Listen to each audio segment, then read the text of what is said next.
Hello guys, welcome to anime mirage. आज की इस वीडियो में मैं एक्सप्लेन करने वाला हूँ नारुतो शिपुडेन के एपिसोड नंबर 40 को। अगर अभी तक आपने हमारी पिछली वीडियोस को नहीं देखा है तो ऊपर आई बटन है या डिस्क्रिप्शन में लिंक पड़ा है तो उसे जाकर देखें ताकि आपको ये वीडियो समझ में आ सके। और अगर आपको मेरी ये वीडियोस पसंद आ रहे हैं तो हमारे चैनल को सब्सक्राइब कर ले ताकि मैं ऐसी ही वीडियोज आपके लिए लेकर आता रहूँ। तो चलिए वीडियो स्टार्ट करते हैं एक छोटे से इंट्रो के बाद।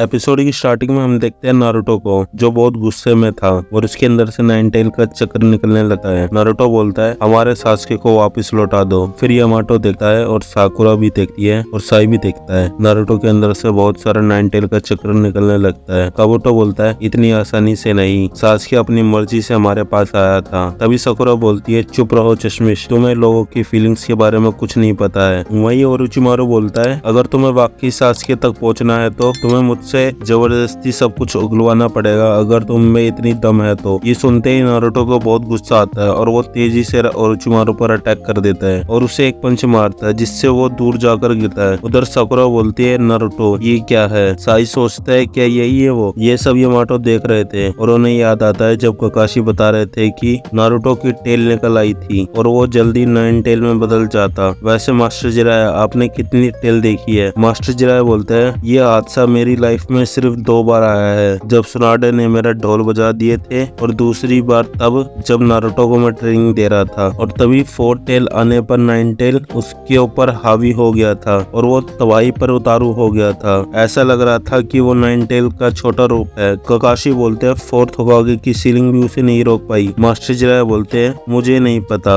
ऐसा क्यों हो रहा है, लेकिन एक बात तो पक्की है 4th होकागे का सीलिंग फॉर्मूला अब कमजोर हो रहा है, मुझे इतना तो पक्का पता है। लेडी सुनाडे बोलती है यानी 4th होकागे का सीलिंग जुत्सु। मास्टर जिराया बोलता है एक और जरूरी बात, जब 9 टेल की चक्र एनर्जी नारुतो को ढक लेती है तब ऐसा लगता है वो उसको प्रोटेक्ट कर रही है, पर ऐसा नहीं है, वो असल में उसे नुकसान पहुंचाती है। लेकिन जब नारुतो होश में आता है तो 9 टेल उस डैमेज को ठीक कर देता है। लेकिन अगर बार बार ऐसे ही चलता रहा तो नारुतो की लाइफ स्पैन बहुत कम हो जाएगी। फिर लेडी सुनाडे बोलती है इसलिए हमने तुम्हें चुना है यामाटो, तुम्हारे अंदर फर्स्ट होकागे के सेल्स मौजूद है। फिर मास्टर जिराया बोलते हैं अब सिर्फ तुम ही हो जो जिंचुरिकी को कंट्रोल कर सकता है, ये ताकत तुम्हारे खून में है और किस्मत से नारुतो के पास फर्स्ट होकागे का नेकलेस भी है। फिर प्रेजेंट में नारुतो गुस्से से काबुटो को देखता है। काबुटो बोलता है नारुतो अब तुम काफी काबिल जिंचुरिकी बन गए हो, 9 टेल की ताकत धीरे धीरे बढ़ती जा रही है। फिर साकुरा को लेडी चियो की बात याद आती है जब लेडी चियो बता रही थी हर जिंचुरिकी बहुत ताकतवर होता है क्योंकि वो अपने अंदर बीस्ट के साथ कनेक्शन बना लेता है। और साकुरा बोलती है नारुतो। फिर जंगल से ओरोचिमारू बाहर आ रहा था और ब्रिज के पास आ जाता है। तभी काबुटो स्माइल करता है। नारुतो उसे गुस्से से देखता है। ओरोचिमारू का फेस खराब हो गया था और वो बोलता है आखिरकार तुम एक जिंचुरिकी जैसी हरकत करने लग रहे हो है ना नारुतो। फिर वो यामाटो को देखता है और बोलता है अब मैं समझा। फिर ओरोचिमारू धीरे धीरे आगे बढ़ता है और नारुतो से बहुत गुस्से से देखे जा रहा था। फिर ओरोचिमारू बोलता है तो इसीलिए इस लड़के को तुम्हारा ख्याल रखने के लिए भेजा गया है, लगता है मेरा कुछ एक्सपेरिमेंट कामयाब हो गया है। साकुरा बोलती है एक्सपेरिमेंट। फिर वो यामाटो को देखती है। ओरोचिमारू बोलता है तुम्हारे लीफ विलेज को तो इस बात के लिए मेरा एहसानमंद होना चाहिए और ये इसलिए मुमकिन हुआ तुम मेरे टेस्ट सब्जेक्ट है। काबुटो हैरान से पूछता है टेस्ट सब्जेक्ट, ये आदमी आखिर है कौन। बोलता है जब मैं लीफ विलेज में था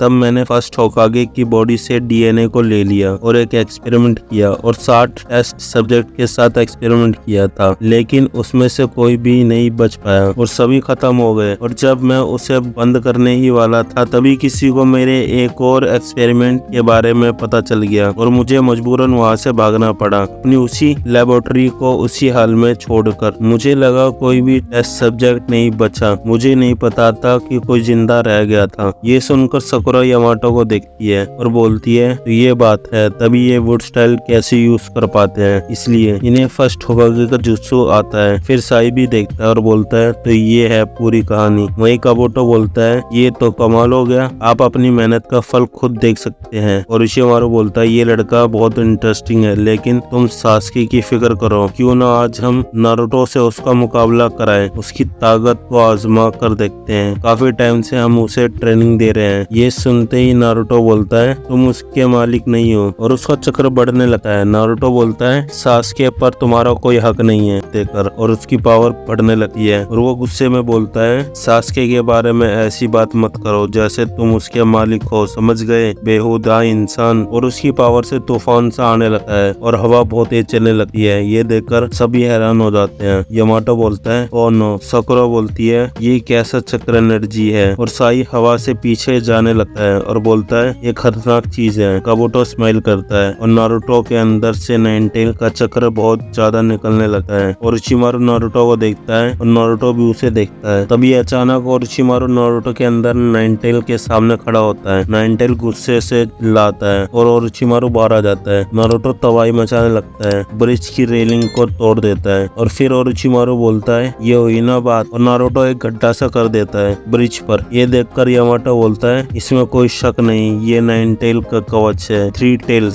साकुरा बोलती है यही है जिनचुरिकी की असली ताकत, मुझे फील हो रहा है ये चक्र एनर्जी खतरनाक है, इसे कोई कंट्रोल नहीं कर सकता है। फिर साई बोलता है तो ये है इसकी असली ताकत, नहीं नाइन टेल की असली ताकत। और नारुतो और उशिमारू को देखता है और गुस्से से चिल्लाता है और एपिसोड यहीं खत्म हो जाता है। अगर आप जानना चाहते हो उसके नेक्स्ट एपिसोड में क्या होने वाला है तो हमारी वीडियोस को लाइक करें, चैनल को सब्सक्राइब करें और साथ में उस बेल के आइकन को दबा दें जिससे वीडियो की नोटिफिकेशन आपको मिले सबसे पहले। तो मिलते हैं इसके नेक्स्ट एपिसोड में। Till then bye bye.